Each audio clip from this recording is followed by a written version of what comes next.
How's it going, people? Hope you're all well. Welcome back to the show. Wanted to put a stream together tonight to have a little bit of a talk in general about what's been going on in the last 24 hours. It's been an absolutely mad 24 hours, to be honest, and a very sad one for many. I want to welcome my guests. Big up Errol and big up Goonie. How are you both doing, boys?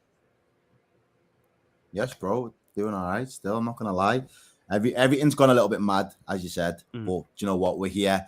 We're giving people what they want, and we'll kind of have to fill the void, seeing as there's no football this weekend, innit? 100%, man. Goonie, what you saying?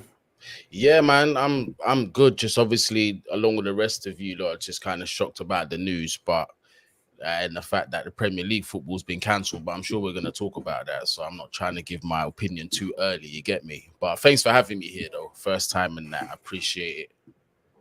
Listen, always welcome, man, and big fan of the both of you. And of course, that's why I want to try and get different opinions and fans on this channel, because I think it's important. But actually, when we look at things, when something serious like this happens, I can appreciate both sides of the story. But at the same time, somebody has passed away, somebody very, very important in many people's lives, and we have to always remember that. And I think it's a sad day yesterday, and of course today, for the nation. Everybody is in mourning. There's been a lot of opinions on social media which have caused friction, but have also been respected as well. And I think, like everything, you get the Trevor Sinclair's side of things of the world, and you get other opinions of the world. And I think, although sometimes people might think inappropriateness, or sometimes people might think a madness cool, people might think that people are going over the top the other way. I think that's what social media does in the year of 2022, my guys. That's what happens. You will have a platform that allows you to say whatever the hell you want. And unfortunately, people just have to accept that. And I think there's a lot of people that can't do that. So for me, the way I see it is a little bit on the fence in terms of, I understand why people are frustrated this weekend with what we've heard. But at the end of the day, something has happened for a reason for that to happen. And perhaps some people might think it's over the top. We'll have to discuss that. My opinion, personally, I think it's really sad. I'm a fan, personally, of the royal family. I think it's a great thing within this country, and that's my honest opinion. I think it's very sad. I don't think I can sit here and say it's a shock to the world like some people have. When people are at the age of 96, it's going to happen one day. So I can't sit there and say I was shocked, if I'm honest. But there was a few rumours, wasn't there? I don't know if you boys heard, but that she wasn't very well. And of course, like I said on last night's stream, rest in peace and condolences to everybody involved, not just the family and friends, but also everybody that felt that the Queen was, of course, close to people's hearts. But I really want to get into the reasons as to why this weekend is not going to be happening for as far as football fans are concerned. I want to get your boys' honest opinions on it. I'm not so sure that there's a need, personally, and I'll tell you why. Because I believe when there's timing like this, there's an opportunity for football fans and football clubs to send tributes and condolences and messages to everybody involved in a way that perhaps is a little bit different. I'm not talking about a round of applause, a minute's silence. There might be different things we can do in the modern technology of nowadays, where we can show clips of the past, we can show memorabilia, we can get stuff on the TVs about, for example, Arsenal when they visited Buckingham Palace and they met with the Queen.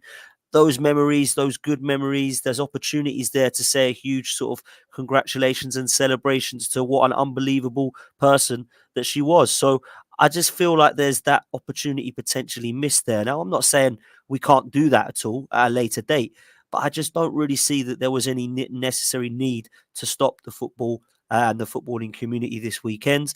And there's rumours, of course, next weekend that there could be some problems as well. Also, looking at things away from the sadness of the weekend, or the sadness of yesterday, should I say, there's going to be a very, very congested fixture list coming our way this season now, because of 2 weeks now that we might see that has to somehow be rescheduled. We're already seeing teams playing 2 or 3 times a week. Now we're going to be seeing that again going forward. So I want to get both your opinions on what your thoughts are, first of all, on both things. Obviously, the football side, which I think most people are disappointed about, but also the serious side as well. Errol, let's come to you first, bro. What's your thoughts, mate?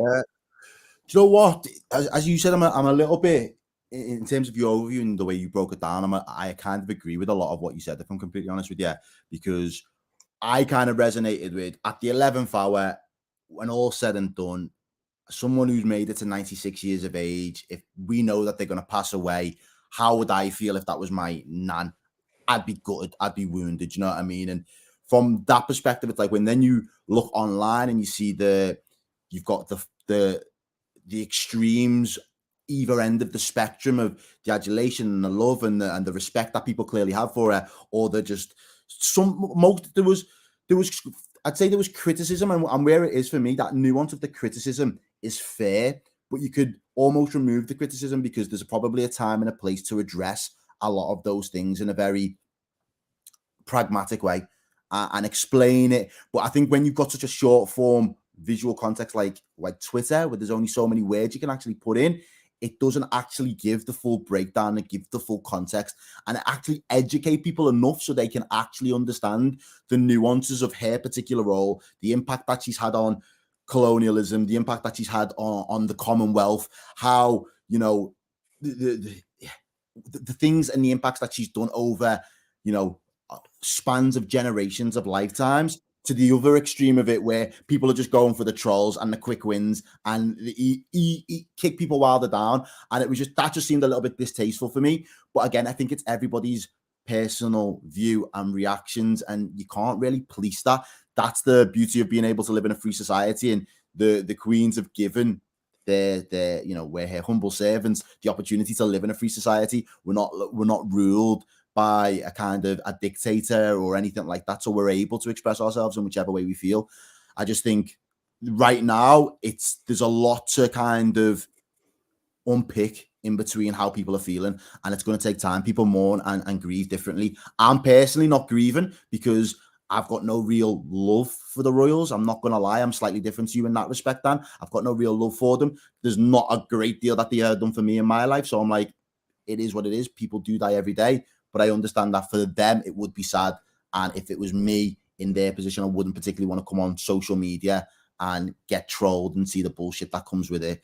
In terms of the knock-on impact, I think it's a little bit jarring from my perspective, because ultimately, if you're going to say that the country's in mourning, only critical services and work streams should really apply. If it's not critical, everybody should pay their respects. Whether that is, does it in blocks and it's like, certain services do it for a couple 5 days and then the other, whatever it is, there's a way to do it. And let's be honest, there's been succession planning because the Queen's been poorly for the better part of 12 months before she passed away.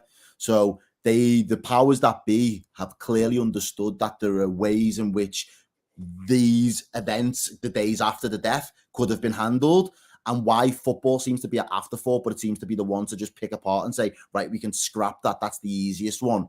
That doesn't really sit well with me, if I'm honest. I think a lot of what you said is fair, man. I can't lie. I think a lot of what you've said is fair. And, I do believe personally that there needs to be some form of respect. And I believe that some people probably wanted not just to go to football because of the obvious reasons, but actually pay tributes in the way that through sport. There's a lot of things that can be done that's good through sport, and not just football, sport in general. And I think we've potentially missed that opportunity this weekend and may have to do that at a later date. Goonie, what's your thoughts on this one, bro? Well, the first thing that I will say is, like, I'm not really your biggest royalist or your pro royal, but I do respect that there are people that are. Do you know what I mean? And obviously, I'm in New York right now, so I don't know what the whole situation is like over in the UK. I'm not there to experience the environment. But what I will say, what's the energy like? What, over here? Yeah. If I'm being completely honest, people are just carrying on. Like, nobody really cares, to tell you the truth. And I'm not saying that to be disrespectful. That's just how it is from what I see. Like, nothing's really stopped. Everything's just continued. But I do respect that there are people that do respect the Queen. Obviously, the monarchy is a massive part of the British culture, innit? It's in the fabric. But then at the same time, so is football. And what a better way for the nation to come together in all these football games where you're holding 40, 50,000, 60, 70,000 people in one stadium to come to one common cause. So for me, it's not really an excuse like for the Premier League to say, okay, we're gonna stop the games as respect for the Queen. All right, cool. If that's your mark of respect, all right. Me personally, I don't have to understand it, but I will respect that's your choice. But I still felt even if the games had gone on, we still could have honored the Queen, and it would have and it would have been huge. The amount of eyes that are watching the Premier League every single week anyway. Like, so just imagine. So I think it's a massive, it's something that they've missed, but I understand why they've done it in it. That's the way they want to show their respect. Cool. I don't necessarily agree with it, but I'll respect their decision. Yeah, and I think you've made some great points there, bro. And I feel like, coming back to you, Errol, like, what does this mean now for a congested fixture list now? Because if we're going to miss a couple of games here, how are we going to slide them games in? We're going to have to find something. Is this going to be like, let's say we miss 2 games, is this going to be like towards the And end of the season, I or feel what's like going to it's happen? gotta be. I think it's got to be towards the end of the season. There's too much, like there's too much before the World Cup to really factor in. Because am I right in saying there's an international break coming up soon as well? Yeah, man. Yeah. Where the internationals and they're not qualifiers. They're just going to be friendly, surely. Like if Yeah, they are, anything, yeah. if anything, I would look to cancel the commitments on an international level for a friendly. Like, your queen and country, you play for your queen or your king and country now, and that's the whole point of putting on the England shirt. Maybe that's the moment that they're waiting to do, the honourable things and the mentions. Who knows? It seems weird to say like from a marketing stance, but when you kind of it's the optics. You've got to get the optics right on this. Forcing the optics with 24 to 48 hours to go with the Premier League didn't sit right. If we've got 10 days to get the optics really right for the internationals, then we might be able to put out a better presentation per se and a better way to honour the Queen in a memory. But for me, that would be the games that I would have just took out of the calendar and just asked the international communities to come together and say, look, this has shook our country. We know she will have had a massive impact on the Commonwealth and the wider world community. So is there a chance that we can either us just opt out of our games and our commitments, or if you guys, and we can withdraw our teams players from the other international squads? I don't think many teams would have begrudged us from doing that.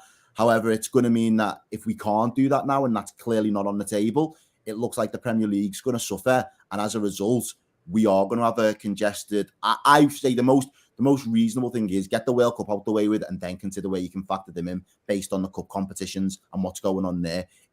You guys are in Europe, Arsenal in Europe, Chelsea in Europe, Liverpool are in Europe. We've already got enough going on without having to worry about fitting in 2 games. And our game that we was going to miss out was against Chelsea as well, if it has a knock-on effect to next week. So that's a massive one. Yeah, man, 100. And do you know what people are saying in the chat about friendlies and Nations League? Like, I have no time for this, man. I have no time for this Nations League rubbish and these international friendlies. Like, we play enough football as it is, and as much as I understand there needs to be team bonding in terms of international duty, that's where I think we should be cutting down, not the Premier League or other league games. So, as far as I'm concerned, that's the way that it should be. But Goonie, I want to come to you on that point, man, because I feel like this season it's probably going to be one of the busiest, not just because of the World Cup, but we're seeing that teams need a big squad. And that's my Yeah. biggest concern personally about Arsenal, because I don't think we have got a big enough squad, because the 5 subs, the World Cup, 4 competitions again for the first time. But taking Arsenal aside, this is everybody, man. So we're going to have to squeeze another couple of games into a busy, busy schedule. And I think personally, they're going to have to look at ways in which they can try to cut out other competitions such as the international stuff, man. So what's your thoughts, bro? I mean, I've never been a fan of competitions such as the UEFA Nations League. I think it's pretty much a way to just squeeze extra money and extra funds out of the fans. That's my honest opinion. Second of all, obviously, as a result of that greed, you're going to make the players suffer. You're just adding extra game time to their season, and they play enough already. And the intensity of playing at that professional level week in, week out is ridiculous. So to now have these players have to, play, because eventually it's going to be probably 2 or 3 games in the space of a week, possibly, that we could be looking at. Do you know what I mean? After all of this. Now, to have that and to risk those players, injuries, their ligaments and so on and so forth, it's irresponsible, in my opinion. Because at the end of the day, sometimes we look at footballers too much as commodities when we have to understand that they're human beings first. Do you know what I mean? And the human body has to operate in a certain way for them to be getting their optimal performances. And one of those things that is important is rest. And if we're just taking advantage of these things, you're just going to see footballers break down. And the Premier League have been at really the brutal end of it, because you've got your German leagues that have breaks during Christmas and so on and so forth. But the English league doesn't really have that. It's just relentless. So so adding this to the schedule is just worse. It's just not good. It's not a good look for the EPL players. Yeah, we're pushing them into the red zone. Exactly. As have we not done it already? The question should be: have we not pushed them into the red zone already? And we're just pushing them further. Everyone else's team look like Liverpool, bro. No legs, no players, no midfield. It's gonna be peak. We might actually have a chance. Oh, bro, what is happening, man? Listen, we're gonna come on to Liverpool and Chelsea, but first of all, what I want to do is get your thoughts on Arsenal. First of all, man, top of the league, obviously had a great start. First big test, fail. Go to Old Trafford, naive in my opinion in the last 15 to 20 minutes. And in my opinion, played into their hands, because the only thing that Man United can do is hurt you with pace up top. And to be fair to Ten Hag, he's actually worked that out straight away, which is what the other two managers couldn't do. I'm not a huge fan of Marcus Rashford, and I've come out and been quite vocal about that on other podcasts, about the fact that I think he's a little overrated, and I never really thought that he's never got the hype, and never thought he was going to hit the highest. And of course, as soon as I say that, he comes and bangs in two against us. But at the same time, I do think that we played into their hands a little bit towards the last 20 minutes. And I do worry about that naivety, and that kind of is one of my biggest concerns about this process, and why I didn't want it was because you can go young and it can be exciting, but you are going to make mistakes as a team. The manager's going to make a lot of mistakes, which of course he has over the last 2.5 years. I think personally now what we need to see is a little bit of us learning from our mistakes and a little bit of maturity. And I'm not so sure that we've seen that at the start of this season. We've seen a few errors individually, and of course, as a team against United at Old Trafford, I felt like it was a little bit disappointing at times as well. So wanted to get both your opinions on Arsenal's kind of transfer business, the job Arteta's done, and what you think are our expectations this season, man. Tell you what, Goonie, let's start with you, because I know you're with Zara and Troops a lot. So let's get your opinion first of all, bro. What's your thoughts, man? Well, I'll start with your transfer window. I think you've made obviously some key signings, Gabriel Jesus being one of them. But I think your biggest one for me is William Saliba coming back, because your defense was really something that needed fixing more so than your attack. And Saliba's come in and he's fitted in seamlessly. So obviously your first 5 games, I think you won your first 5 and you just lost the last one. Your last one was Manchester United, innit? So yeah, your first 5 games to win, it's a good look. What I will say is about this Arsenal team is that they don't quite have the squad depth yet. In terms of a first 11, it's strong. But then when you look at on the bench and stuff like that, the options aren't as strong as like a Man City or even, well, I wouldn't even say Liverpool now, because no disrespect, your bench ain't looking as strong as it once was. But like, it's one of those ones where, like, when you look at the bench, there's not enough depth. But when you look at Manchester City, you can say, okay, cool, this player's injured, Bernardo Silva comes in, or this man's injured, Gundogan can come in. Do you know what I mean? The quality, the drop in quality isn't really that much. So in terms of that, I would say it's still very early to say where Arsenal are going to finish. Do I think you've made a marked improvement in comparison to the past couple of seasons? 100%. 100%. You can see the football that Arteta is trying to play. He is trying to eat. You can see how he's coming together. It is entertaining football as well. But I think against Manchester United, what they were able to do, and I think it's also because of your team selection as well, because you didn't have your usual midfielders available. And I think the fact that you played Granit Xhaka and Sambi Lokonga together in that midfield pivot, I think that quite hurt you as well. Because what United, I feel, did well was they saw the warning signs in the first half, early in the first half from you guys, because you lot were attacking like crazy. You had them on ropes.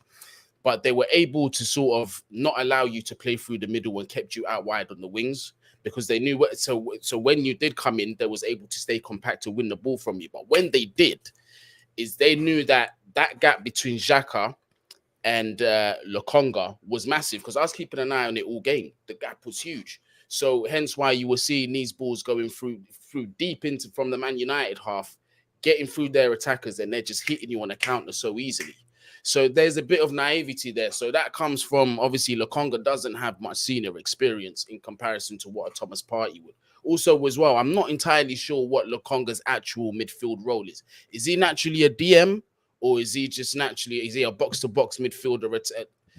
Is he more box-to-box, is he? He looks like he's got the legs for box-to-box. He doesn't look like he's got the Yeah. discipline My right now. my problem with Lokonga is off the ball, man. I think on the ball he looks quite comfortable. Off the ball, man, he's not a DM. That's the problem, and you could see that in the United game. He was leaving acres of space in that midfield, and you see, and 0 tackles, Goonie, as well. He made 0 tackles at Old Trafford against United. You can't do that as a DM. exactly. So, you know. But can you really blame the player for being asked to play a role that he's not used to playing, and especially at Old Trafford as well? I think that's a bit irresponsible from the manager. But if he's got no other choice and that's who he has to play, then both of them sort of have to take it on the chin. But I think you guys, you really should have gone for another a CDM 100. that can balance out that midfield when Thomas Partey isn't there, because you've seen him, he's injury prone. Let's have it right. It's like Reece James at Chelsea. We love him, but he is injury prone, if you want to be honest with it. And it's a similar situation with Partey. If you had that CDM backup, I think like you would have been more positioned for, if you want to even call it that, like a title challenge, or to finish comfortably in the top 4. Listen, I think you're talking facts, bro. I can't lie. And I've been concerned about our lack of transfer activity across most of our windows, if I'm honest. I haven't had a transfer window under Mikel Arteta yet where I thought, wow, he's pretty much covered every position that we've needed. So January, we needed fullbacks and defensive midfield. Didn't do anything at all. And we didn't even replace the striker we got rid of that went to Barcelona. Then we come into the summer, we get Gabriel Jesus and Zinchenko by Marquinhos and obviously Fabio Vieira early days. And I'm thinking, this is a good start. And we did nothing else. So I'm like, hang on a minute. Your transfer business was done within the end of July. So you had a long time to sort out a CDM. And to be fair, probably about 2 or 3 more positions that I still feel we're weak in. So Errol, do you still see the same thing with Arsenal, that we're still too short to compete in at where we need to be? What I will say, just on the comment that you've just made, then there's not many a manager from the top 6 teams anyway that transfer window after transfer window go out and get all the bits of business that they need through the door and get them in training with enough time to bed them into the players. I feel like that's a real luxury and it's a rarity in the modern game. I think Klopp's guilty of it. Pep was guilty of it last season when he didn't go for a number 9 and a forward. I know they went and won the league anyway, but he didn't win the Champions League and he dropped out of all of the domestic cup competitions, which isn't like them. If he would have had that extra body, would they have been able to compete on all 4 fronts better? Who knows? I know that Mikel Arteta hasn't been able to do it. Ten Hag struggled to do it this season. I know when Thomas Tuchel was the manager with Chelsea, his first season, he just got one player in Lukaku, and it wasn't even the player that he wanted. So it is a rarity for every single box to be ticked. What I will say is, from our prediction show, Dan, that I've put Arsenal in the top 4 this season, finishing in the top 4. I've actually got them ahead of Chelsea, Goonie. Sorry, bro, but that's just I was seeing the warning signs. I'm not even complaining. Understandable, bro. Yeah, no, I seen the warning signs early from you, man. But I think the positive that I'm seeing from Arsenal is last season and the seasons gone before, you have struggled to beat the teams on paper that you should be beating. So 5 out of 5 against teams you'd look at and say, do you know what? There should be no excuse for you not to be getting 15 points on the board out of those first 5 games. You've actually done that. So that's a big step forward for me, because it's like, those have been the games where you've had a couple of draws and you've wobbled and you've lost a few games, and you're looking at, you're like, we'd be 2nd or 3rd if we'd have just beat all the teams we should have beat there. And that's where the Arsenal fan base get riled up and get angry. The Man United thing, for me, I think when you turn Man U back at home, your ground, you always give Chelsea a game at your ground, you give Tottenham a game at your ground. You was more competitive against us at your ground the other day, last season, and we're playing you pretty soon and our form's not great.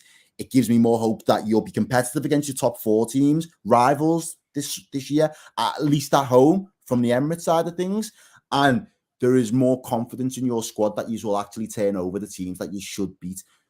In comparison to my team at the moment, you'd have all said we'd be nailed on for 15 points out of our first 5 games, and we've faltered because we've not beat the teams that we should beat. So I don't think you should underestimate the progress made in that one particular department. In terms of your transfer business, I would say, as much as it is a rarity that you're not actually able to go out and get all of your options. I think you're short a forward option. I think you're short of an understudy or a suitable replacement for Saka. Because I know you're heavily reliant on his abilities and his talents and what he brings to your team. And I agree with Goonie in the sense that a midfield option kind of there's clearly. I listened to your show the other day, Dan, with Lee Gunner, and you were breaking down the whole the whole transfer season, transfer window, sorry. And I thought you were spot on what you said about the midfield. There's clearly issues with Partey. You don't know how long he's going to be out for. You don't know what it is. And it's a kind of all up in the air. El Nenny's out with a bit of an injury now. And this is why he's still playing one game a week. So obviously I know he's played last night and he's got the 2-1 win in the end. But you're going to start playing 2 games a week now. You haven't got the full complement of players.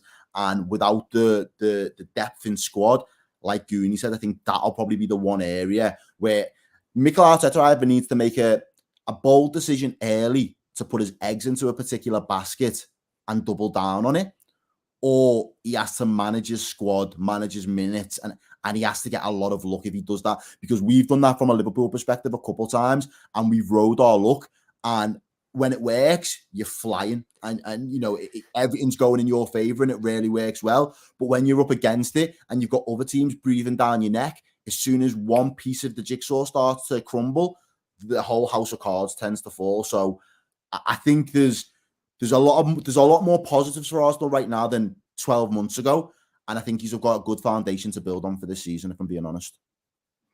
Listen, man, it's so refreshing to hear this. This is why I love talking to other fans other than Arsenal fans on this channel, because it's great to hear that what you're saying is actually what a lot of people that I know and I'm close to and respect have been saying as well. And it's not negative, because at the moment we're top of the league, man. We can't be negative. We've got to be positive about what we're seeing. In terms of the football and the first 11, I'm really confident and I'm positive and I'm encouraged. But I saw the other night, like last night's game, I saw people on the bench I've never even heard of already. We're 6 games in, man. We're not 16 games in. So I need to look at this side now and believe that we're going to get no injuries, and that's just not going to happen, man. We've already got Partey and El Neni out. We had no centre midfielder on the bench last night at all. Xhaka and Lokonga, that was it. The one we had was Matt Smith, who was on loan at Bristol City last season, and they didn't want him. So, or wherever it was. So I look at it and think maybe this is going to come back to bite us yet again, because last season it did. No fullbacks, no defensive midfielder. What have we done? We've brought Zinchenko in, kept the same fullbacks the other side, and not replaced anyone for Thomas Partey's cover. So I do think that if we get Jesus out, Partey out, Saka out, we're going to be in serious trouble. So we need to try and make sure that we're keeping everybody fit, and that's very, very difficult to do. So, yeah, I'm worried. I'm worried about where our final position will be. At the moment, everything looks rosy, but we're 6 games in. I know many teams that have been top of the league and haven't finished there. So I'm not getting too excited yet, man. Let's just see what happens. In terms of the World Cup, quickly, Arsenal, I don't think will be affected other than 2 players, Jesus and Saka. They're the only 2 I can see playing regularly for their sides, because I go through the side and I think they're going to be in and around the squad, but probably not playing every single game for them. Or if they are playing every game, they're probably going to get knocked out in the first few rounds. Erdegaard and Zinchenko aren't going because Norway and Ukraine didn't qualify. Tini's not going because Scotland aren't in it. There's only really like Tomiyasu, Japan, Partey, Ghana, obviously Xhaka, Switzerland. They could go fairly far, depends. But when you're looking at Saka at England and Jesus at Brazil, Martinelli, obviously, Gabriel's, the 3 Gabbies, only one of them is going to play most games, I imagine. The others are going to be bit parts. So I look at that Arsenal team and think, actually, we're quite lucky that we don't have, like a Liverpool or Man City, where everyone's going to be playing at the very top level and going potentially quite far in the competition. So let's hope and pray that Arsenal don't have that as the massive injury problems, man. Go on, To Errol. be fair as well, no, to be fair, bro, Liverpool are in the same boat. We actually don't have that many, surprisingly. There's actually not that many of our contingent that are going to be going to the World Cup and starting for their nations in this winter's World Cup. That feels fucking weird to say that, sorry. But yeah, so I hear what you're saying, and that's what we're kind of hoping and praying for, really, that kind of respite. Yeah, it's good that players will be able to stay and be around the squads to keep match fitness. We don't want them to have like 3 weeks off and no games, no competition. So to have that match fitness will be a bonus, but to not have to play at that level of intensity with the pressure and all the other stresses and all the other add-ons, I think, yeah, we're hoping that ends up being a bonus for us rather than a hindrance. Yeah, no, I think that's fair, man. And Yeah, the World Cup's going to be a strange one. I can't lie. I'm going to start with Chelsea, man, because of the drama that's been happening. Goonie, man, I thought I didn't want to dance around on Chelsea's grave too soon. Everybody was, Chelsea are in a mess. There's gaps, blah blah blah. I said, listen, they've got a wicked manager. They've still got world class talent in their side, and they will get it right.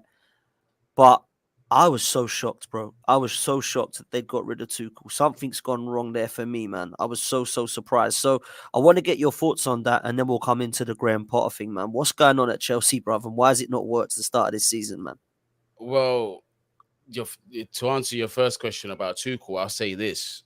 I wasn't shocked that he was fired. I was just more shocked as to when it happened, because Yeah, the writing's been on the wall for a minute now. If you're an honest Chelsea fan and you're looking at it with honest eyes, you can see that it was going left towards the end of last season.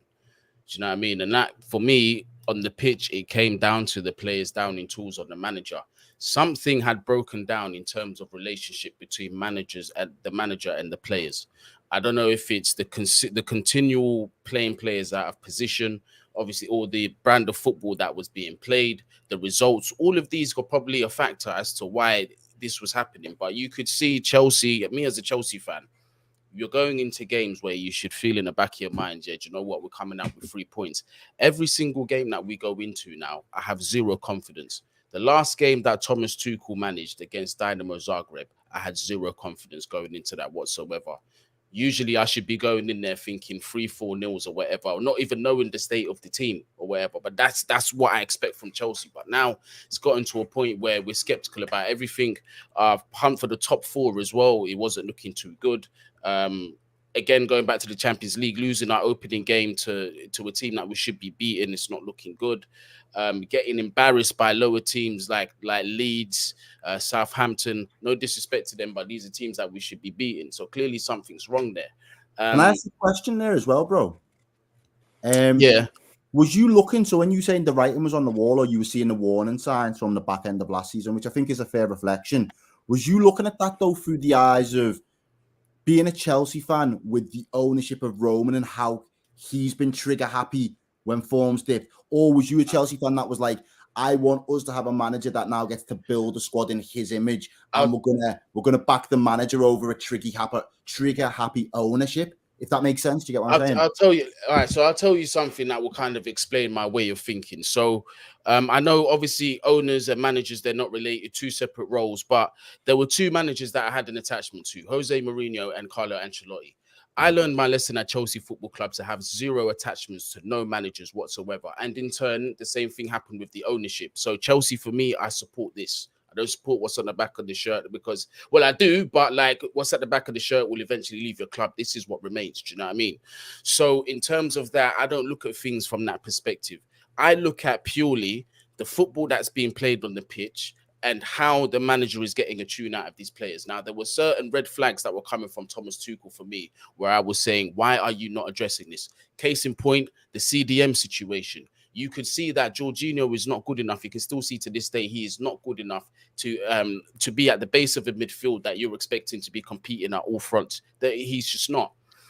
Time and time again, he's had the opportunity to address this problem, whether it's been with youth players that are already in and around the squad, or this previous transfer window that's just gone, where he decided to wait on deadline day to bring in a panic signing CDM. These are things that you could see that are like, why are you not addressing this, Mr. Tuchel? Then you've got the situation with the attack as well. It's just not clicking. Whoever you're throwing in there, it's just not working. And people are saying, oh, Lukaku this, Lukaku that. I get what he done in terms of the interview. It wasn't professional. He shouldn't have done that. But it's like I'm saying to people, Aubameyang is going to face the same situation as Lukaku because nothing has changed in terms of the fundamental problem, which is they are not getting enough quality chances.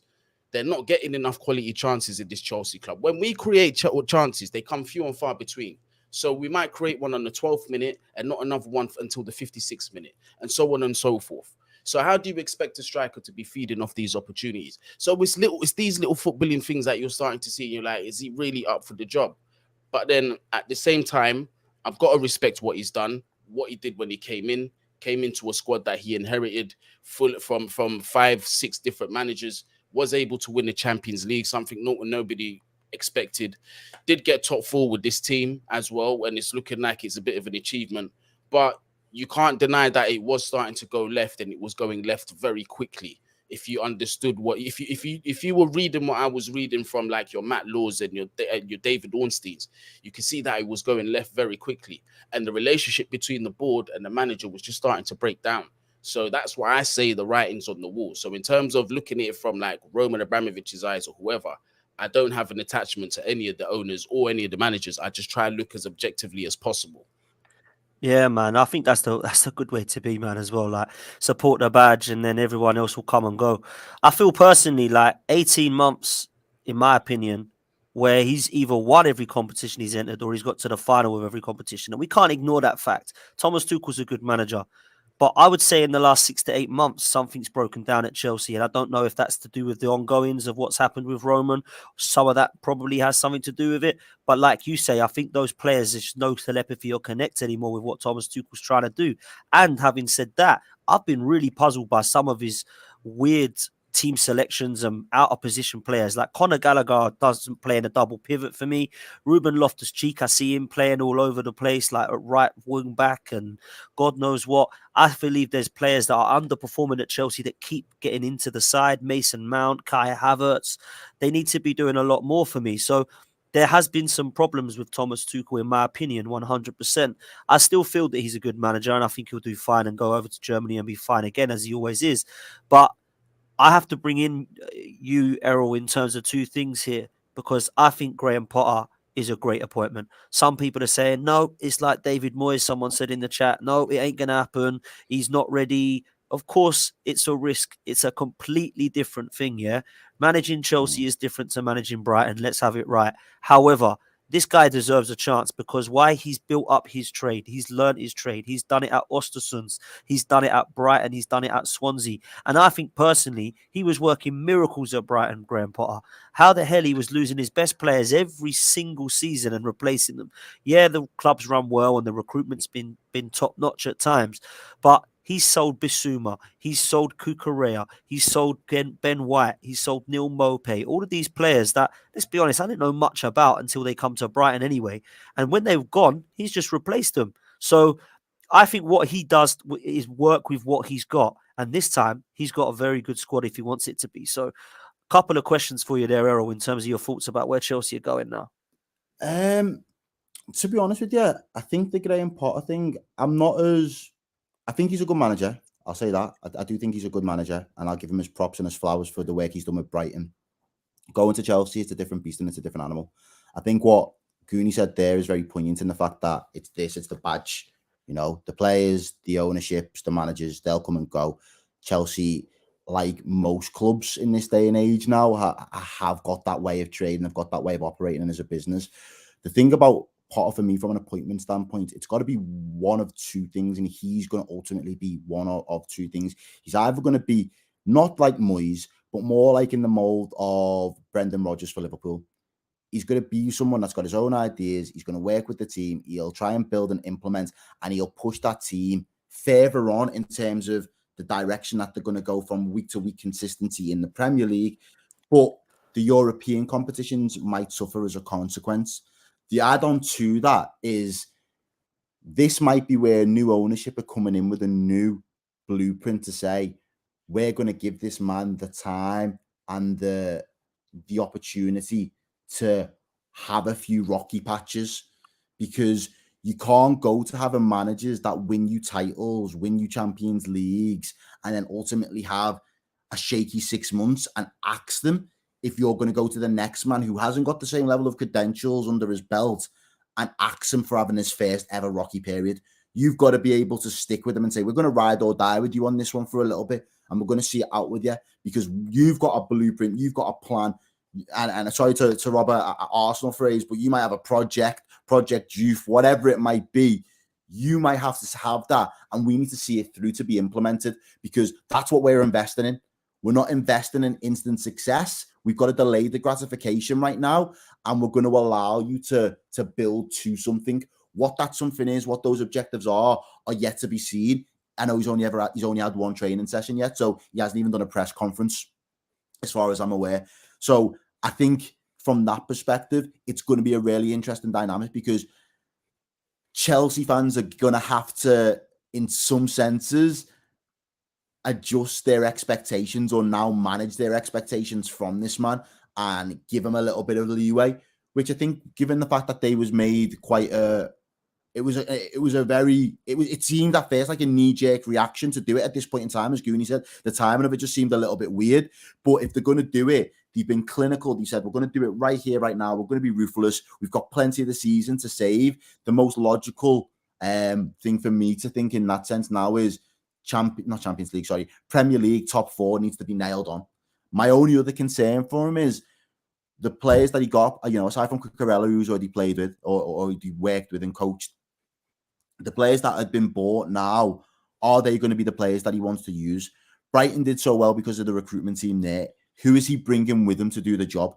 Is he going to be one man isolated alone, captaining this ship? Or is he going to have the similar sports scientists with him? Is he going to bring over the recruitment team? So in January and next summer, he can start to pick the players from the South American market for cheaper money that he was picking out from Brighton, which were the gems that other people weren't onto.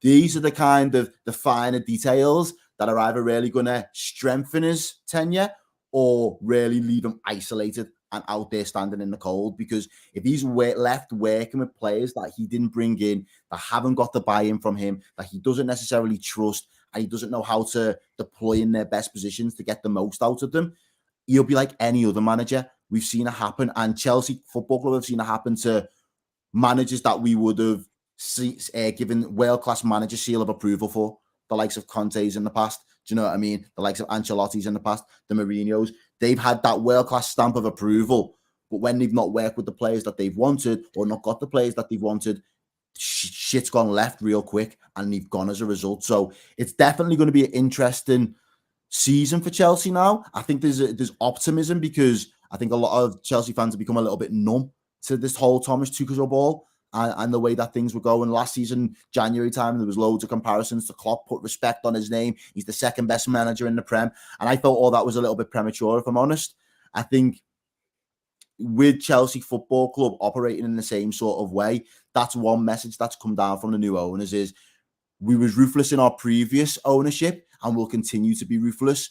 But with the appointment, it looks as if they've changed the tack to say we was ruthless with the firing, but when it comes to the hiring, we're going to have a completely different approach and we're going to have to be sticking in for the long term. I think a lot of what you said there is facts. And I also believe that, listen, the scouting is not going to be like it was at Brighton because they've all stayed at Brighton. Yeah.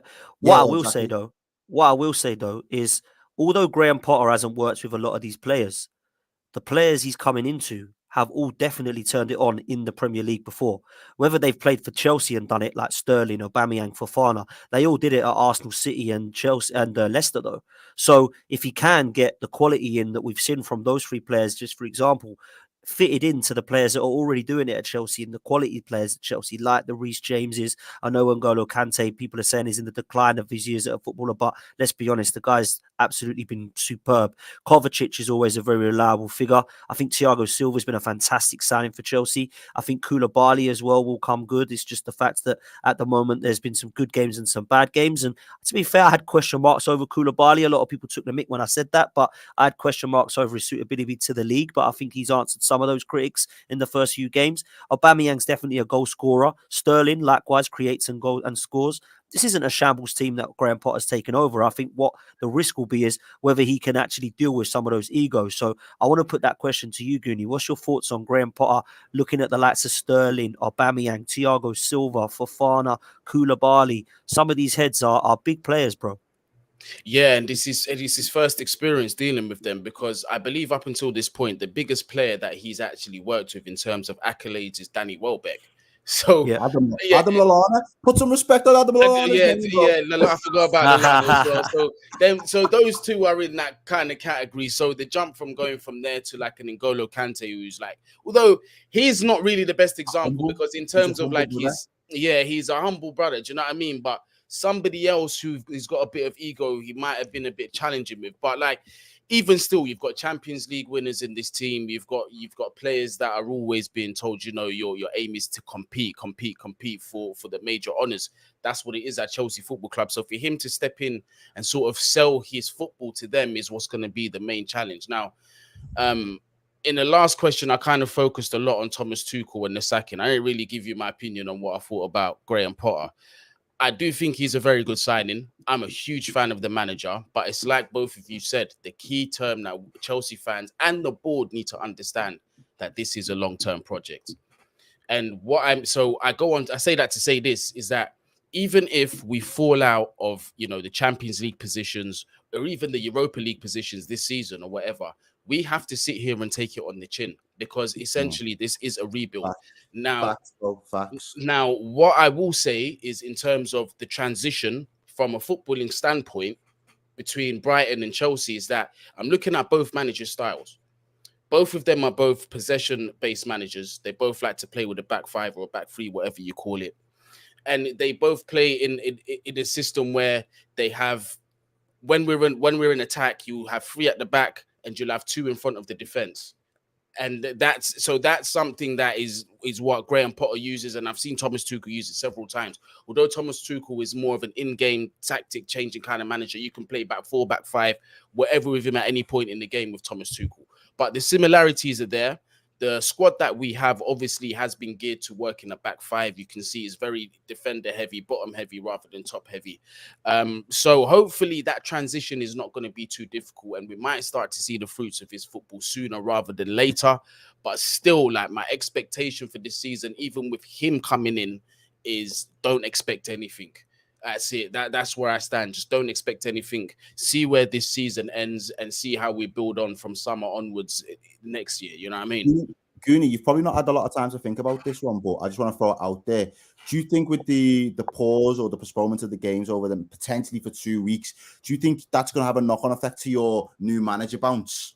Well, I think so massively. This is the thing is, if they are allowed to train due to obviously with everything that's going on with the Queen, I don't even know if they've been given time off. We don't know that yet. Yeah. So if they are still training, obviously it's a massive benefit in terms of, learning his football and getting that 2 weeks of extra education before getting back into the Prem. Of course it helps. But one thing that both of you did say though, that I would like to correct is that he will be coming with his staff. I think he's bringing 2 key members that have been with him since Ostersund. So remember, Ostersund, Swansea City, Brighton, he's carried these coaches with them. Now, the main guy that you guys are talking about is a man called Kyle McCauley. He is the head of recruitment and he has stayed with Graham Potter ever since Ostersund. He's actually brought him along with him to Chelsea Football Club. Oh, that's massive, bro. That's massive.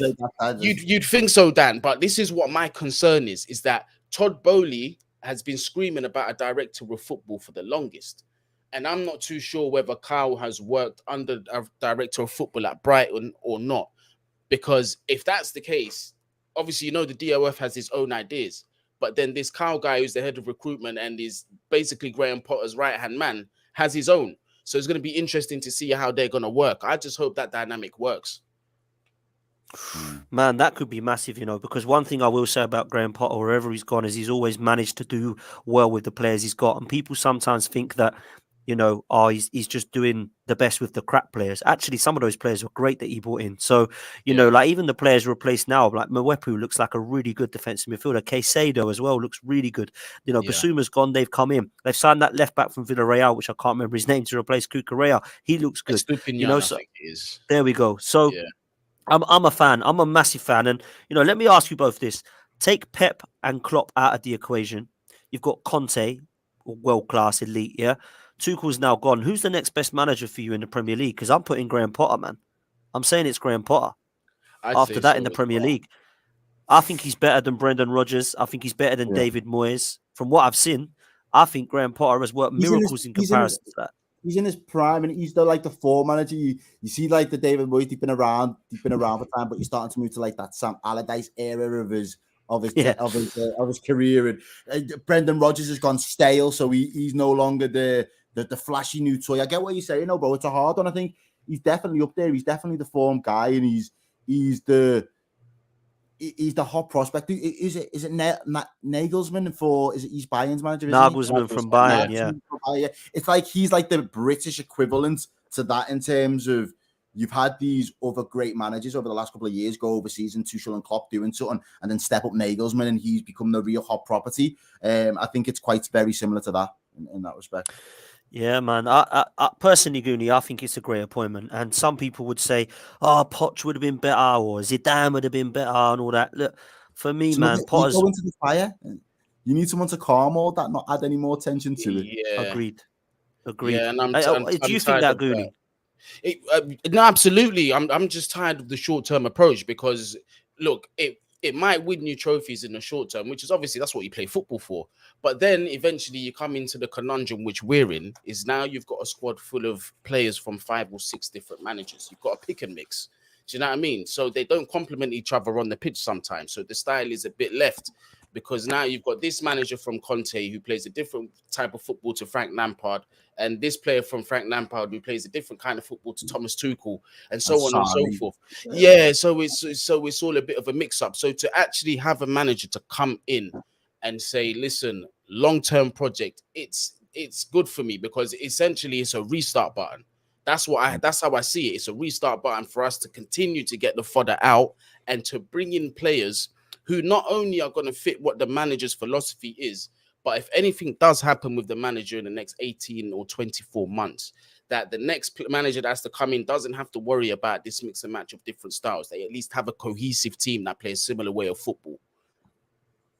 Fair play, man. Chaitanya, big up yourself, regular listener. He's come up with a point saying that Ten Hag's the top manager. Come on now, Dan. Yeah, listen, I think he's a good manager. Yeah, he's done well at Ajax and obviously has turned United round in the last few days. But what I will say, prove your stripes before you start. And I was just going to say, could Ten Hag do what Potter has done at Brighton? Maybe he could. I don't know. Could Ten Hag do what he's done at Swansea and Östersund? Maybe you could. We won't know. But all I'm saying is those 3 things have proven to me that Potter's a good manager. So did you see the article today saying that Man U turned down the opportunity to get Graham Potter because he didn't have any league experience, but then went for Ten Hag, who didn't have any Premier League experience? So that makes no sense. We will see. Anyway, that logic makes no sense, does it at all? But we will see, and it'll be interesting. Yeah, man. Listen, the last section of this show I want to talk about is, of course, Liverpool, everyone. I'm surprised. You want to go now?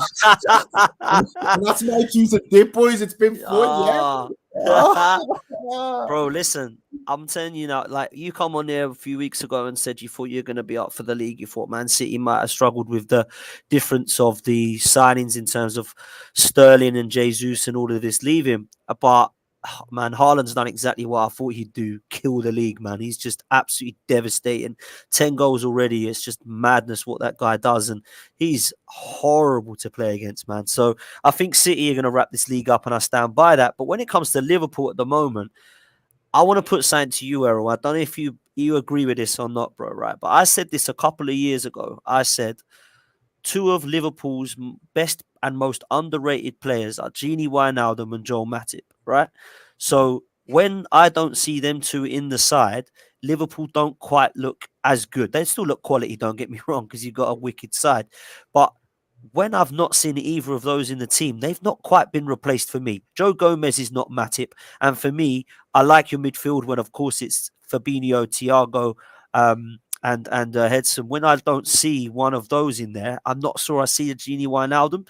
So I feel like, although I don't think that's your only problems with Liverpool, and there's obviously more problems at the moment with that, I do think that's the part to play in it. And I don't want to blame injuries, but you kind of are a little bit down to bare bones in certain areas of the side, particularly in midfield, bro. So talk to me about what's gone wrong in your eyes, man. How long have we got, boys? Fucking hell. No, I'll keep it real with you. I'll keep it 100, right? I'll go one step further. Add Mane to that list of those 2. That's a great shout. Mane was a very underrated player within the Liverpool fan base in terms of not only his tenacity and pressing from the front, but his defensive work rate as well. Now, from my perspective, that goes one step further in the sense that there was a cohesion. When Robertson got it, and this is we're going back now, when Robertson got actually into the squad, he was taking out Moreno, and he made a formidable partnership with Mane. they seemed to just be in sync and telepathic with each other of where each other needed to be, who was going to drop in and pick up the responsibilities, and who was going to actually do the overlaps, and who was going to do the cut-ins, and obviously Mane would drive at defenders and commit them one-to-one. That was brilliant. Obviously, Mane has left now, but before Mane had left, we had already changed that left-hand side to Diaz. For me personally, Diaz doesn't have the same telepathy that the Robertson had with Mane. It's going to take a little bit of time. When he first arrived, it was playing off vibes, and it was high entity, and it was loads of energy, and players from the other team's defense didn't know what he was going to do. Now it's had the preseason, it's been a little bit more methodical, and these are the runs I want you to do. So ultimately, he's learning the style that Klopp wants him to implement. So that's taken a little bit of time. And because results haven't been going our way, it seems from his left-hand side, he looks as though he's caught between wanting to play the Klopp way and implementing his instructions and going back to his actual style that just suits him as an individual. When we work our way around to the other side now, where you said Matip is that hole, well, obviously Matip's been injured, so he's not been able to be a full feature so far this season. Joe Gomez, for me, has not, since his injury, not come back to the levels that he was at the season that we actually went on to win the league, and he pretty much was week in, week out with Van Dijk. Nat Phillips has had to play. So I think we've had Konate got injured. So there's already 4 centre-backs that we've not been able to fully embed next to Van Dijk. Now, there was a belief within the Liverpool fans for a long time that any defender next to Van Dijk is going to look world-class because they're next to Van Dijk. And unfortunately, since Van Dijk's had this injury this season, it's proven that that's not the case. Van Dijk is human. Van Dijk has lost a sense of air about him, and he's looked very suspect at times for me this season. I had a shout out on Grizz's channel the other week where I basically said, look, for me, given the fact that man's never been to a World Cup, it looks as though in his head, he's cautious about not getting an injury. Now, even if that before the World Cup, because Gini went and got injured for Roma and was out, not going to have a World Cup now, that's one of his best friends. So for me, it's a case of, even if that takes off 5 to 10% of your, that from that subconscious creeps into your conscious, that's going to affect how you approach games. That's going to affect how you read certain situations. And it's been shown that, Mitrovic, the first game of the season, made him make a mistake and gave away a penalty. That doesn't happen. He got spun by him. Him and Henderson both got spun by him on the halfway line. That doesn't happen. We're getting sucked. The high line has looked so amateurish over the last couple of weeks because there's not been anyone marshalling it in the way that we've done for the years gone by. So there are those elements. Add on to that the fact that Mohamed Salah has looked out of form and has probably been out of form in terms of like his usual form. He's been out of form for a while. He's just looked below I think that average. form was so good, though. Do you know what I mean? Yeah, that's what I'm saying. It was so high, so now he's playing at a normal level. It feels disproportionate because we're so used to him playing above the odds. And City will experience that with Haaland. He's hit the ground running, but he'll go 5 games where he doesn't score or he scores 1 or 2, and you'll be like, wow, he's playing really poor. And no, he's not playing poor. He's playing probably how a striker should play. He's just been putting up silly numbers before then. So you've kind of got this disproportionate view on what the ability should be in terms of how it should turn out in the pitch. We've got an issue with the not enough right back. Mate, I swear, I could just keep going. I could keep rolling them off my tongue. There is that many issues. Fundamentally, you're right with the last comment you made about the midfield and the lack of bodies. The midfield area has been the one area where I think we're seriously struggling. And from a transfer perspective, it does look like a massive oversight to have not reinforced that midfield in some way. And the Gini comparison, I said that I was quite comfortable with Klopp's decision to not replace Gini, and I'll tell you why. Because we did get Thiago, but whenever we've lost big players in the past under Klopp, he's never replaced them with like for like. We didn't replace Coutinho with like for like, but what we did do was we changed the system. Coutinho was the guy that was the creator in the middle, and he'd come in off that left-hand side, and he'd either whip it or he'd create something, he'd unlock a pass, he'd unlock the defence. And he was brilliant at being able to do that for us. But when Coutinho left, we went to a style that meant our fullbacks created for us. So as I'm saying right now, we had the great balance for nearly 2.5 years of Trent and Andy Robertson putting up crazy numbers from left and right back. Unfortunately, since the turn of the year, Andy Robbo's numbers from assisting has gone through the floor. He's not getting the same numbers. Trent is now struggling because he's getting pulled too far up the pitch and he's getting exposed defensively. So it looks like that right-hand side is got deficiencies as well. So where we was creating, our midfield wasn't tasked with the creation. Our midfield was tasked with being industrious and game management and taking the game, sucking the ball and the life out of oppositions by making them run and chase shadows. But because we've not got those players fit to do that right now, Henderson's legs aren't capable of doing it. Thiago, when he's available, is quality, but are we going to get 15 games in a row out of him? Big question marks over that. Fabinho is basically being a one-man midfield because Harvey Elliott, for all of his talent, and he's probably been one of the few positives this season, he's playing so high and so advanced that there are so many parts of that right-hand side responsibility from a defensive point that you've got to do as a right-sided 8 that he's not getting a chance to, or he's not fulfilling because Trent's further up the field and he's further up the field. So it leaves Fabinho vulnerable and isolated. And I genuinely think there's a whole heap of issues, but Klopp needs to stick with his philosophy, stay true to his actual route and his style of play, or his philosophy, I should say, but change the style of play, adapt for the players that we've currently got that you can look at with your sports science and say, which of these 15 players can give me the next 10 games and at least 8 of them can go, or 7 of them can go 2 games a week?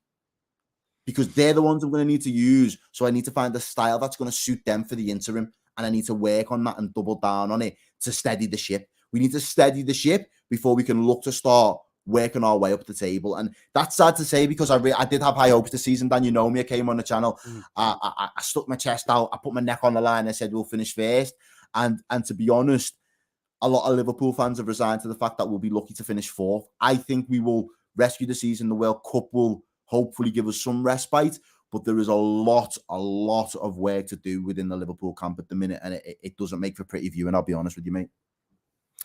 Man, I think you summed that up really well, bro. I can't lie. There's not much that I have to add in it. And I think it's hard, and I'll come to you with this one, Goonie. Personally, to kind of wrap this up, for me, I think there's players that I expected to be good at Liverpool, and some of those players have been good. There's players I expected to shine that haven't. And I think also there's players to come back that I think are going to be important. And I mean, Errol says we struggled to get top 4. They're getting into the Champions League spaces, man. I still got them down as coming second in the league, to be honest with you. So I look at things now and think that Harvey Elliott shouldn't be the guy in midfield everyone's looking at and going, wow, that shouldn't be happening. He should be one coming in and around and people are going, he looks okay, doesn't he, when he comes off from the bench? That's the way it should be. Milner. I didn't even mention Milner. Yeah, Milner. I mean, what's going on there? He's still got Milner playing like Christ. The other day I was listening to TalkSport and Peter Reid said, blimey, I remember managing James Milner in 2002 and I thought, Jesus Christ, this guy's still playing? Man, it's a madness. So, Trent Alexander-Arnold's got some issues in terms of his defensive, but we know that all the time. He's always been good going forward. I think Robertson, you're spot on. I think personally at the back, Van Dijk doesn't look himself, and I don't think Gomez is a centre-half. Personally, when I saw Gomez come on the scene as a fullback, I thought he looked half decent, and I think if you're going to use him as backup for Trent, that's fair play. But alongside, Van Dijk doesn't quite look right for me. In midfield, you're depleted. Darwin Núñez didn't do himself any favours headbutting Anderson, but I do think he'll score goals. One player I think you've missed massively is Jota.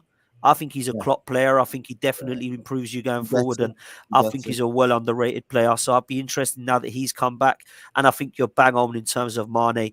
There's not quite the same, and maybe, and someone said it in the chat, Salah's form is not quite the same without Mane on the other side. So there's a lot of question marks in Liverpool. But Goonie, what's your thoughts on it, man? And do you think Liverpool can turn this round under Klopp this season? Well, I think Klopp had the opportunity to address what needed to be addressed in the summer. Because one thing I will say for Jurgen Klopp that I think will be the death of him is loyalty tax. Is because you're persistent with players like James Milner, Jordan Henderson. Robertson's form has been questionable. Why not put Tsimikas in the lineup instead of him? Do you know what I mean? Give him some competition. Trent Alexander-Arnold is massively struggling. Van Dijk struggling. Fabinho, he's been overworked, overused. One of your most important players in that team, the heart of that team, in my honest opinion. When he's missing, that midfield is like machete. It's just there's nothing there. Do you know what I mean? And I feel Jurgen Klopp has really let this team down by not at least giving the backup to Fabinho. And also, not really addressing the fact that Van Dijk hasn't been the same. And the thing is that the warning signs have been there. This isn't just something that happened over pre-season and we're starting to see it during this season. The warning signs have been there. After an injury like that he sustained, a man of his size and his age as well, you have to plan for the future. You've got to now start thinking this guy might not return at the same level that he once was. He is post 30. Yes, these surgeries and stuff, they're more successful now in 2022, but you cannot cheat age and you can't cheat time. So he should have had that in the back of his mind.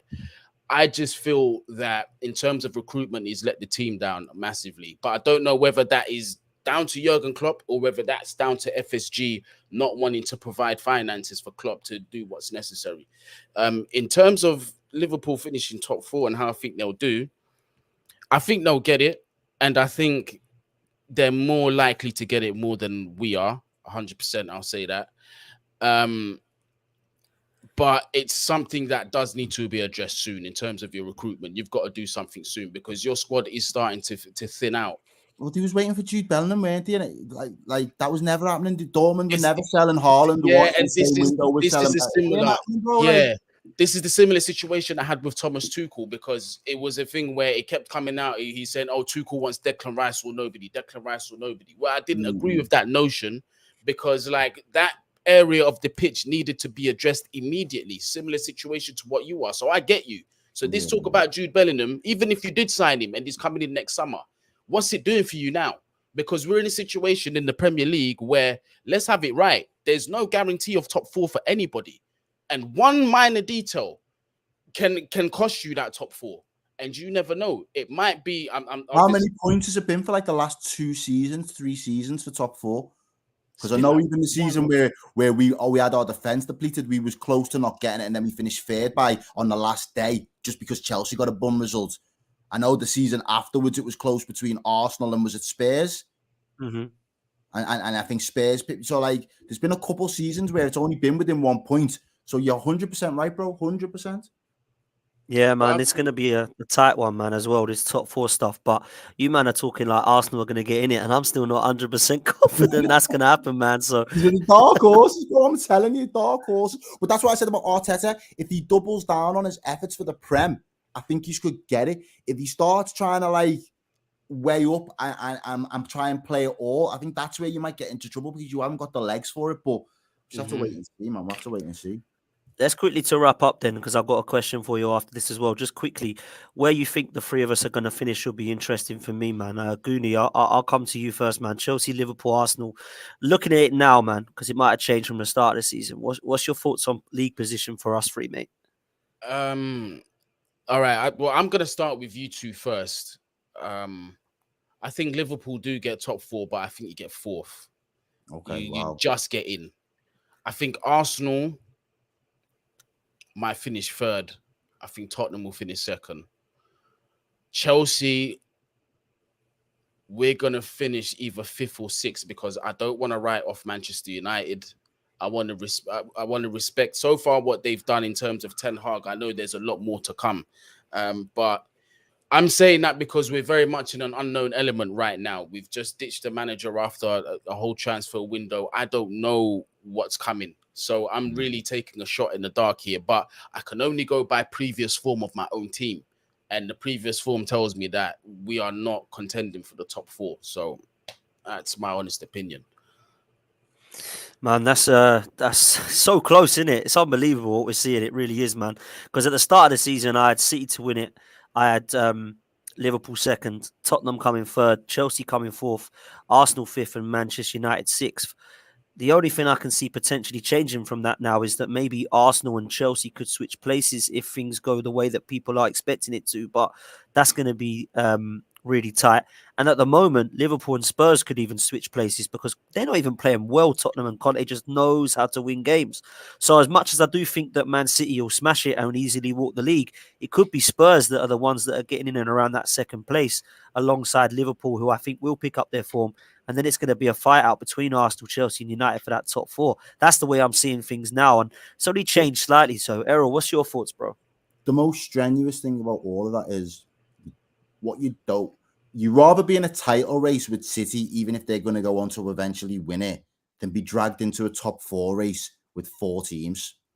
Yeah. Because that's when it gets peak. You know what I mean? That's when it's scary settings for everybody concerned. And every single game matters. And not only does every game you play matter, but every game everybody else plays. The iterations of that kind of mad. I think we're gonna have to steady the ship before we can even entertain a top 4 conversation in Liverpool right now. But if and when we do, we need to try and get as far up that table as possible to be close to 3rd or 2nd, so we're not in that limbo of you're in top 4 one week and you're out of it the next. You're in the Europa, you're in the Champions League. That is that for me is too hard to take right now, especially this early in the season. I won't concede that yet. I'll say Liverpool are going to finish 2nd still. I still think Arsenal are going to finish in the top 4, and I'm a little bit with Goonie. I think between you and Man U this season now, it's almost like a clean slate. Man U didn't have a great start and have picked it up. You've picked up some results. You're shaky form. You're out of form. New manager. Will there be a bounce? Will there be a resurgence? It's kind of like, are you now? Who's going to fight out to be the best of the rest in that respect? So that could literally go either way. But if it was me as a Chelsea fan, I wouldn't have the expectations that we owed top 4 or anything like that, or entitled to that position, given the way that you have started the season. So I didn't have you in the top 4 to begin with, and I still think you will probably just miss out. But it'll be a lot closer than it'll be as close as we've all said it will be, to be honest with you. Yeah, it's going to be tight, man. Listen, to finish off with Anthony, Almer always does this and throws a quiz question in, and it's another one, and I think I know the answer to this one. It says, big up Dan and the lads, another quiz question, bro. The only player to win Champions League with 3 different teams. Does anyone know what that? I think it's Seedorf. I was going to say Seedorf as well. Okay. I think it's Seedorf. That's to be fair, I wouldn't have said AC Milan, Real Madrid, Juventus, and Juve. AC Milan, yeah, or is it Ajax, AC Milan, and Real Madrid? I don't know. I thought it wasn't Juve. Yeah, it wasn't Juve. It wasn't Juve. It was Ajax. That's Real Madrid, Ajax, and AC Milan. Seedorf. It's got to be, isn't it? It's got to be. Okay, I'll go. Yeah, I can't think of anybody else. The only one I had he had one too. I think it was Xabi Alonso. Yeah, he's won 2, hasn't he? I think he won with Liverpool and Real Madrid, didn't it? No, I don't think Real Madrid won it. I don't think he won it with Real. I thought he had more time winning it with Bayern. Oh, yeah. Yeah, right. Bayern. Did they win it under him? I can't remember. But anyway, I think we have got it right. We have got it right. You're saying it's Ajax, AC Milan, and Real Madrid. So it's Seedorf. There we go. Great question as always, Anthony, and big up yourself. Big up everybody in the chat, man. Thank you so much for joining us. Smash a like on this video. Subscribe to the channel if you haven't done so already. And big up to my 2 guests. First of all, Errol, thank you so much for coming on again, my guy. Make sure you go and follow you on socials. What are you up to in terms of content, and how can people follow you, bro? You know what? I just jump on people's channels, man. So I'm jumping on Grizz's channel at the minute. We're doing some regular content at the moment for obviously Grizz Khan TV, and then I do the watch-alongs over at Redmen TV as well, so people can go follow me there. But Solitaire Side Up is out on Twitter, and that's where you get some of my just kind of uncanned thoughts and opinions on certain things. So go follow your boy. Yeah, man. Thank you, Dan. Thank you for having us back. No, always welcome, Errol, top man. And Goonie, listen, a debut on the channel, bro. Always welcome on here. You know that, my guy. How can people follow you and your content, bro? First and foremost, I want to say thank you for bringing me on the channel. I've been wanting to work with you for a minute, so thanks for that. I appreciate that. Good, second of all, the people can find me on Man Knows Football. That's my own platform. So on YouTube, make sure you subscribe to that if you haven't already. Also, outside of that, you'll find me on Back Again as well with Zart and Troops. I think the new episode's just come out as well, so definitely go and check that out afterwards, people. So yeah, that's where you'll find me. Nice one, man. Listen, thank you both for coming on, and thank you all, more importantly, in the chat and for watching live and, of course, on the audio. We'll see you next time. Hopefully, football will be back very, very soon. And, of course, just lastly, a massive RIP to, of course, Her Majesty the Queen. Take care, guys. We'll see you next time.